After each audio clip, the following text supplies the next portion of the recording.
If you want to know the difference in people's lives, it all comes down to what are the things that are must for you versus shoulds. So let me tell you this. We said to have an extraordinary life, you got to have an extraordinary psychology, right? Extraordinary psychology means you got to live in an extraordinary state. To be in an extraordinary state, you got to condition your nervous system, your body, your physiology and focus to be at their best. Do you agree with this? Yes or no?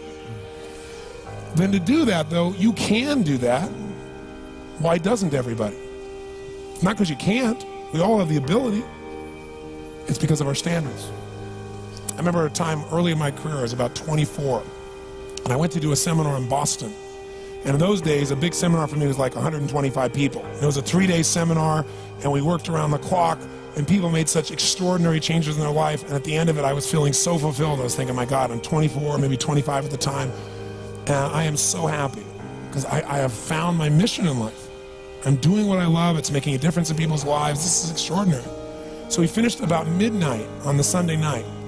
And around midnight, I'm still wound up, so I don't feel like going to bed. So I decided, okay, let me take a walk here, and I decided to go through Copley Square. If you've been through Copley Square, it's a pretty neat place. Because in Copley Square, you can look up and you can see buildings that were here before we were known as the United States, and beside them you see skyscrapers that are new. It's a pretty cool place. So I'm walking around midnight on Sunday night. There's nobody in Copley Square midnight on Sunday night. And I'm walking along, and I see this guy in the distance, and he's kind of stumbling back and forth between the gutter and the sidewalk. He's got a long trench coat on, his head's down like this, he's holding a brown bag, and I can start to smell him even before I get there, and I'm thinking, this guy's obviously drunk. And as I started to get closer, I thought, I bet he's going to beg me for some money. And sure enough, whatever you focus on life tends to happen, doesn't it? So sure enough, he gets real close to me, and I thought all of a sudden he wasn't going to do it, and all of a sudden he popped his head up. It was really weird. He went, "Mister!" He had this really bizarre looking sounding voice. He went, "Mister, could you loan me a quarter?" And I thought, do I want to reward this behavior? And then I thought, I don't want him to suffer. Do you have this dilemma sometimes? Like, I'm not here to judge. So years ago I finally decided I always just give. Even the person's pulling a scam, that's for them to deal with. If I have the ability, then I give. And so I thought, but could I teach him something? So I asked him a question back. I said, is that all you want is a quarter? So he goes, yeah, just one quarter. One quarter changed my whole life. One quarter. I said, really? He said, yeah, one quarter. So I reached in my pocket, and I pulled out my money clip. And in those days, I was, very young, just starting to succeed. And my original mentor was a man named Jim Rohn. I don't know, how many have heard of Jim Rohn? Yeah, he's a great guy. And Jim told me, he said, Tony, look, you've come from a poor background. You got a poor psychology. You got to change it. He said, you don't have any money, so pretend you do. He said, start training your brain, condition it. He said, go save all your money, get $300 bills, and put them on the outside of your money clip, even though you only have $5 in between them. So every time you put it out, you'll see that, you'll feel inspired, you'll feel better. He said, you'll feel better, you'll do better. So I was like, okay. So I did. So I pulled my money clip, and sure enough, I got $300 bills in. I made sure he saw the bills. So I'm tearing through that, right? Looking in between there, see if I can find some change. But I made sure he saw it. Sure enough, he's looking at the $100 bills, checking it out. I find the quarter, I pull it out, take the money, put it in my pocket. I noticed he's watching my hand going into the pocket. I took the quarter and I looked at him and I said, sir, life will pay any price you ask of it. And I gave him the quarter. And then something really interesting happened. He took the quarter. He looked at the quarter. He looked at me. He looked at my pocket. He looked back at the quarter, looked at me, looked at my pocket, looked at me again, looked at the quarter, looked at my pocket, looked back at me and said, you're weird. And then he shuffled on off like this, right? And I thought to myself, wow, what's the difference between him and me?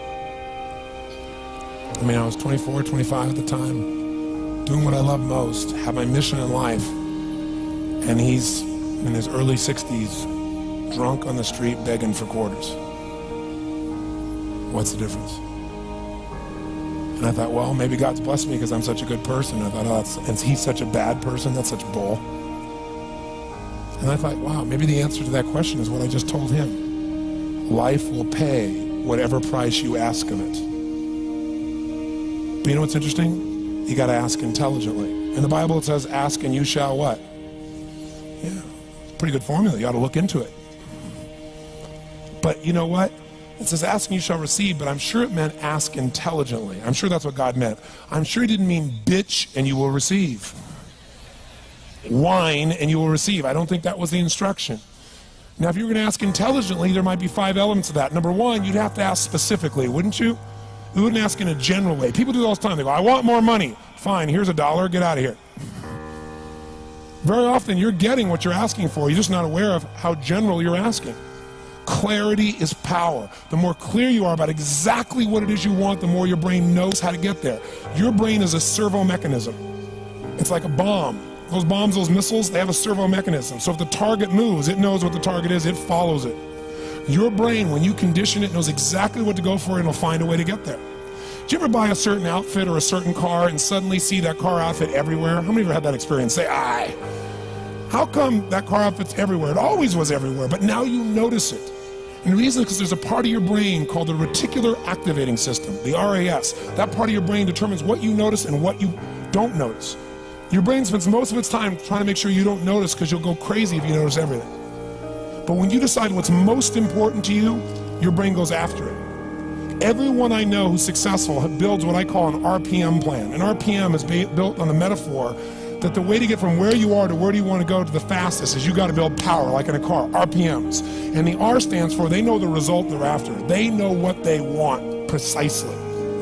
If you don't know exactly what you want or you let yourself get beyond that into something general, you're not going to achieve it. Clarity is power. You got to know the specific result you're after. What do you want? If you can't answer that question right now in your personal life, in your body, in your relationships, in your finances, in your spirituality, then you're not going to be as fulfilled as you want to be. Today we're going to have you answer one of those questions at least.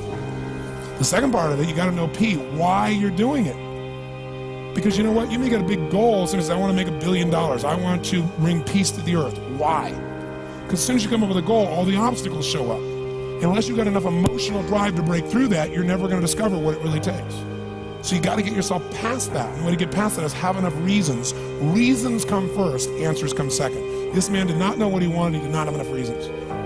To ask intelligently, you got to ask specifically. To ask intelligently, you got to know why you want it, have enough drive to make it happen, enough juice to make it happen. If you don't have enough reasons, you will not make it happen. And the M is, what is your massive action plan? What is going to get you to actually follow through? Because the first plan's not going to work and the second plan's going to work, so you better have enough plans that if the first two don't work, you still got something else. Otherwise, you're going to be having excuses why it didn't work. So asking intelligently requires that. So if we're going to be extraordinary in our results, we've got to be in an extraordinary state. We've got to know what we want and we got to go use it.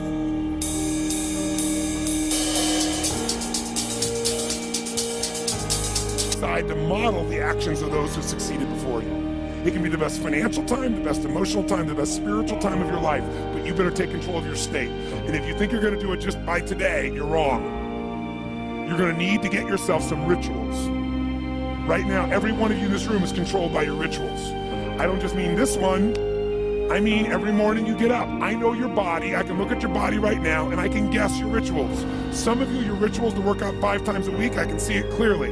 4 to 6 times a week, it's obvious. Because you couldn't look like that if you didn't do that. Some form of workout. I don't care if it's walking, lifting, whatever. Some of you, it's obvious that lifting weights is part of it. You can see by that man's muscles. I know what his rituals are, because your life comes from your rituals. If you don't develop the ritual, you're kidding yourself. How many agree with me on this? Raise your hand, say aye. And there are rituals that put you in state, and there are rituals that take you out of state.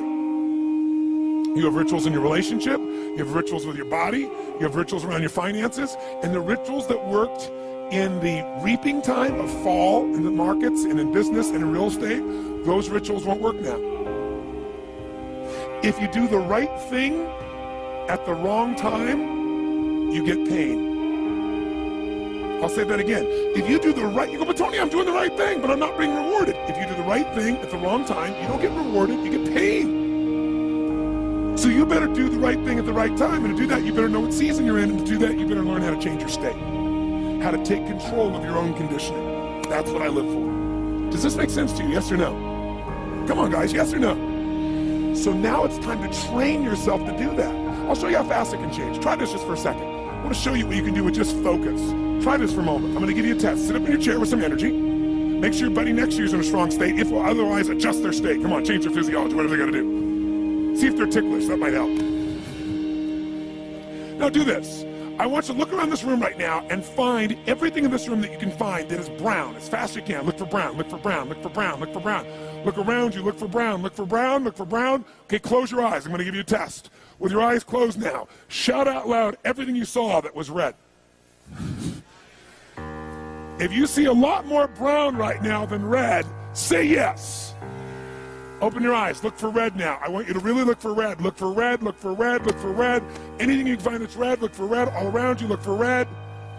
Raise your hand if you found more red this time and say I. Why did you find more red this time? Because seek and you shall. That's right. Whatever you focus on, you're going to find it. In fact, let me tell you something. You'll even find it when it's not there. How many saw burgundy, called it red, just so you could have more things you counted? Raise your hand, say I, come on. See, whatever you're looking for, you're going to find. So if you want to change your life, my friends, you got to change your physiology and you got to change your focus. By the way, how fast can you change that stuff? How fast, my friends? How fast? How fast? Come on. In a heartbeat, once you rechange your conditioning. That's all you got to do. And you can do it fast. You can do it with a question or two. Try this right now. Answer this question in your mind and be honest. What in your life today, if you wanted to be, could you feel proud about right now? If you wanted to feel proud, if you didn't feel like, I shouldn't be proud, if you wanted to feel proud, what could you be proud of in your life today? Your children, your health, your body. Is there a problem you faced? Instead of running from it, you finally stepped up and handled it? What could you feel proud of in your life today, if you wanted to feel proud? How many can think of something? And when you think about this thing you're proud of, what about that makes you feel proud? What do you focus on that makes you feel proud? How do you breathe when you really start to feel proud? What's the kind of look on your face that starts to happen when you let yourself feel proud? Yeah. How's that feel? Think of another area of life. Think of an area of your life that you're grateful for. Or I'm not grateful. If you wanted to be grateful, what's an area you could feel grateful for? What could you feel grateful for if you really wanted to feel grateful? How many can think of something you can feel grateful for? Let me switch your hands. And what about that are you grateful for? What do you focus on that makes you feel grateful? How does it feel when you're really, truly feeling filled with gratitude?